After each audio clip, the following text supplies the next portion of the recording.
Everyone, I really hope you are doing great. आज हम लोग अपना लेक्चर बीएनएस का कंटिन्यू करेंगे from section number 240। Section number 240 talks about giving false information respecting an offence committed.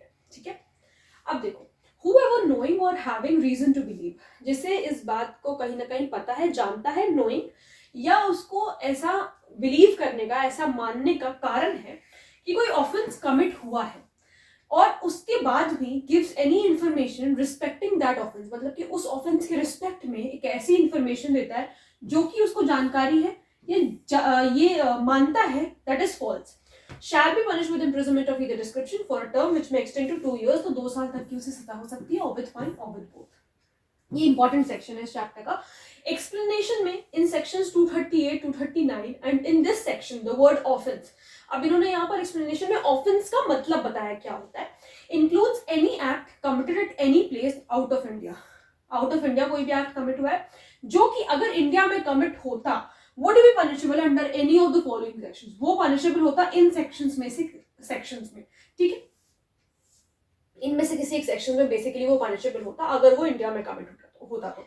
अब section number 241 क्या कह रहा है? डिस्ट्रक्शन ऑफ डॉक्यूमेंट और electronic record to prevent its production as evidence. यहाँ पर डॉक्यूमेंट को या फिर इलेक्ट्रॉनिक रिकॉर्ड को खत्म किया जा रहा है, डिस्ट्रॉय किया जा रहा है। क्यों कर रहे हैं? ताकि हम उसको एज एन एविडेंस प्रोड्यूस ना कर सके, साक्ष्य की तरह हम उसे प्रोड्यूस ना कर सके। सो हूएवर सीक्रेट्स और डिस्ट्रॉयज एनी डॉक्यूमेंट्स, छुपा करके रखता है या डिस्ट्रॉय करने की कोशिश करता है किसी डॉक्यूमेंट को या इलेक्ट्रॉनिक रिकॉर्ड को, which he may be lawfully compelled to produce as evidence, वो लॉफुली उसको कंपेल किया जाएगा उस पर्टिकुलर एविडेंस को प्रोड्यूस करने के लिए, जानते हुए उस एविडेंस को, मतलब उस डॉक्यूमेंट को, इलेक्ट्रॉनिक रिकॉर्ड को डिस्ट्रॉय करता है इन अ कोर्ट और in any proceeding lawfully held before a public servant. Court में जो है एविडेंस में उसको प्रोड्यूस करवाना पड़ सकता है, या कोई ऐसी प्रोसीडिंग जो कि पब्लिक सर्वेंट के सामने हो रही है, वहां पर उस पर्टिकुलर डॉक्यूमेंट के इलेक्ट्रॉनिक रिकॉर्ड की जरूरत पड़ सकती है।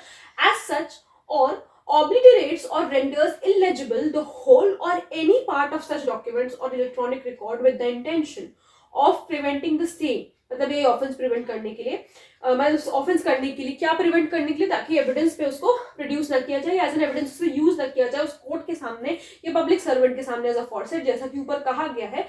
और after he shall have been lawfully summoned or required to produce the same for that purpose। ये सब तो वो कर रहा है जब उसको अभी समन के लिए बुलाया नहीं गया। इस लाइन से क्या बताया गया है? इस लाइन से ये बताया गया है कि अब उसको लॉफुली समन कर दिया गया वो डॉक्यूमेंट या इलेक्ट्रॉनिक रिकॉर्ड को पेश करने के लिए कोर्ट में या पब्लिक सर्वेंट के सामने, उसके बाद उसने अपनी प्रक्रिया शुरू करी है, डिस्ट्रॉय करने की कोशिश करी है, तो फिर शैल be punished with imprisonment of either description for a term, जो कि हो सकता है 3 साल तक का, और विद फाइन जो कि 5,000 रुपए तक का हो सकता है, और विद बोथ। ठीक है, अब क्या है 242? False personation for purpose of act और प्रोसीडिंग इन सूट और प्रोसिक्यूशन। पर्सोनेशन का मतलब क्या है कि मैं ऐसा दिखा रही हूं कि मैं कोई और हूं, I am not my self, but मैं किसी और को पर्सोनेट कर रही हूं। ठीक है, so whoever falsely personate another and in such assumed character, और उस अज्यूम्ड कैरेक्टर में कोई भी एडमिशन या कोई स्टेटमेंट बोल देता है कोर्ट में, या फिर कुछ कन्फेस कर लेता है, ठीक है, और causes any process to be issued, या मतलब कोई प्रोसेस इशू करने का मतलब क्या, समन या वारंट इशू जो है करवा देता है, और बिकम्स बेल और सिक्योरिटी, या फिर किसी का सिक्योरिटी या बेल बन जाता है, और does any other act in any suit और criminal prosecution shall be punished with imprisonment of either description for a term which may extend to 3 years और विद फाइन और विद बोथ। अब ये सारे यहाँ पर कुछ ऐसे सेक्शंस है ना, जितने इस चैप्टर में उन्होंने जितने भी सेक्शंस पढ़े, ऊपर के सेक्शंस को 2-3-5 सेक्शंस को अगर छोड़ दो तो कुछ ये सब ऐसे सेक्शंस हैं जिनको आपको याद करना होगा इनके कीवर्ड से। अब यहाँ पर कीवर्ड क्या है? Document electronic record as a production of evidence. यहाँ पर कीवर्ड क्या है? पर्सोनेशन। तो इस तरीके से ही आप इसको याद कर सकते हो, और कोई तरीका नहीं है यहाँ पर इसको याद करने का। अब क्या है 243 में? फ्रॉडुलेंट रिमूवल और concealment of property to prevent seizure as forfeited और इन एग्जीक्यूशन। आप रिमूव कर दे रहे हो प्रॉपर्टी को उसकी जगह से, या फिर कंसील कर रहे हैं, छुपा रहे हैं उस प्रॉपर्टी को। क्यों कर रहे हैं ऐसा? ताकि उसको सीज ना किया जा सके, या फिर उसका एग्जीक्यूशन ना हो सके। एग्जीक्यूशन कहाँ होता है? सिविल में, लेकिन मतलब उसका बेसिकली एग्जीक्यूशन ना हो सके। ठीक, अब देखो, whoever fraudulently removes, conceals, transfers और delivers, 4 बातें उन्होंने करी।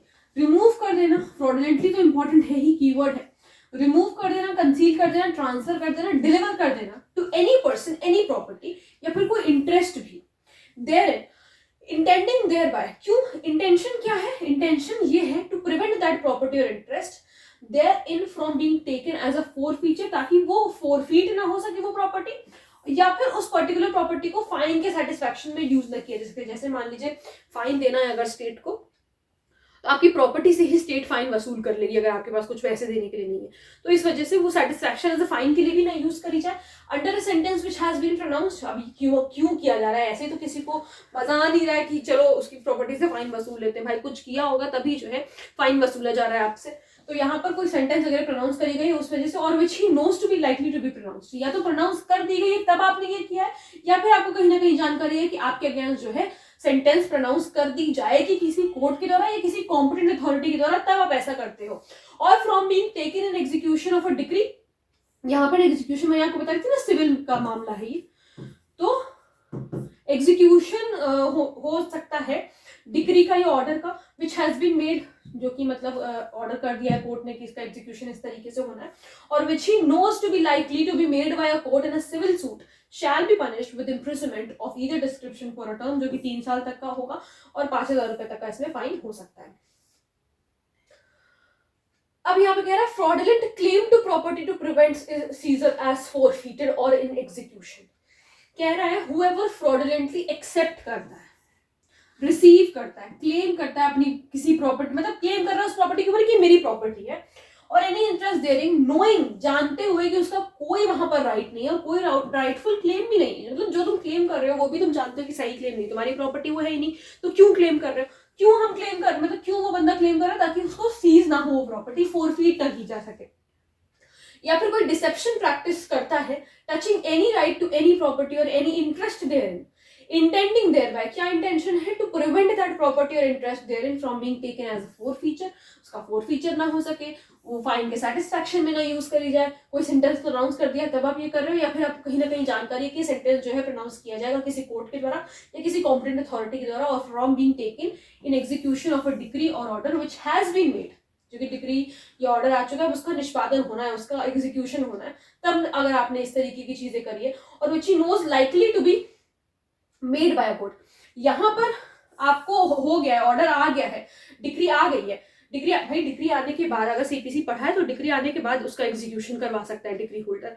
अब जब एग्जीक्यूशन का ऑर्डर हो चुका है उसके बाद अगर आपने ये सारी चीजें करी, उसको प्रिवेंट करवाया सीज होने से या फोरफीट होने से, ये तो उसकी बात कर रहा है। दूसरी बात ये कर रहा है वही सेम कि यहाँ पर आपको कहीं ना कहीं जानकारी है, ये वाला बात जो यहाँ पर था, ये कहीं ना कहीं जानकारी है कि उसके अगेंस्ट जो है डिक्री आ जाएगी, ये प्रॉपर्टी देनी पड़ेगी, फोरफीट हो जाएगी, तो shall be punished with imprisonment of either description for a term which may be extend to 2 years और विद फाइन और विद बोथ। ठीक है, ये मैं कह रही थी कि जैसे हम जजमेंट में पढ़ रहे थे ना कि प्रोनाउंस हो चुकी है, यहाँ पर जब प्रोनाउंस हो गया है उसके बाद आपने ये किया, कि आपको कहीं ना कहीं नॉलेज है इस बात का कि प्रोनाउंस हो जाएगा आपके अगेंस्ट।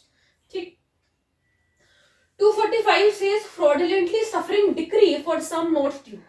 अब देखो, whoever fraudulently causes or suffers a decree to be passed against him at the suit of any person for a sum not due or for a larger sum than is due to such person or for any property or interest in property to which such person is not entitled, वो बंदा उसके लिए entitled है ही नहीं, और fraudulently causes or suffers a decree, fraudulently सफर कर रहा है उस डिक्री को, order to be executed against him, उसके अगेंस्ट जो है एग्जीक्यूट होने के लिए, after it has been satisfied, उसके सेटिस्फाई होने के बाद, और for anything in respect of which it has been satisfied, तो यहाँ पर 2 साल तक की सजा है, और विद फाइन और विद बोथ है।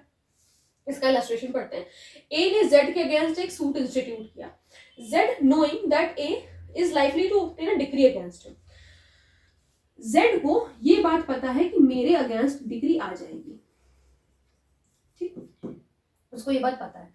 fraudulently suffers a judgment to pass against him for a larger amount at the suit of B, ठीक है, who has no just claim against him, उसके B का कोई क्लेम नहीं है उसके against, in order that B either on his own account या तो खुद के अकाउंट पर for the benefit of Z, या फिर Z के बेनिफिट के लिए वो हो सकता है प्रोसीड शेयर कर दे Z की प्रॉपर्टी में which may be under A's decree, जो कि A की डिक्री के अंदर होगा। तो यहाँ पर Z ने ऑफेंस कमिट किया है इस सेक्शन के अंदर, ठीक है। अब देखो section 246 dishonestly making false claim in court, ये इंपॉर्टेंट है, ऊपर वाला इतना इंपॉर्टेंट नहीं था लेकिन ये इंपॉर्टेंट है। whoever fraudulently or dishonestly or with intent to injure or annoy any person, intention क्या, इंजर करने का, अनॉय करने का, किसी पर्सन को परेशान करने का, makes in a court any claim, जो कि जानते हुए कोर्ट में ऐसा कोई क्लेम कर रहे हो जो कि तुम्हें पता है कि तुम फॉल्स क्लेम कर रहे हो, तो यहाँ पर पनिशमेंट है 2 साल तक की, and shall also be liable to fine. ठीक है, तो आज हम 246 तक ही अपना जो है सेक्शंस करेंगे। आई होप आप लोग को यहाँ तक के सेक्शन अच्छी तरीके से समझ में आए होंगे। अगर कोई प्रॉब्लम है, कोई डाउट है तो आप लोग मुझसे कमेंट सेक्शन में पूछ सकते हैं। मिलते हैं नेक्स्ट वीडियो में। Thank you so much.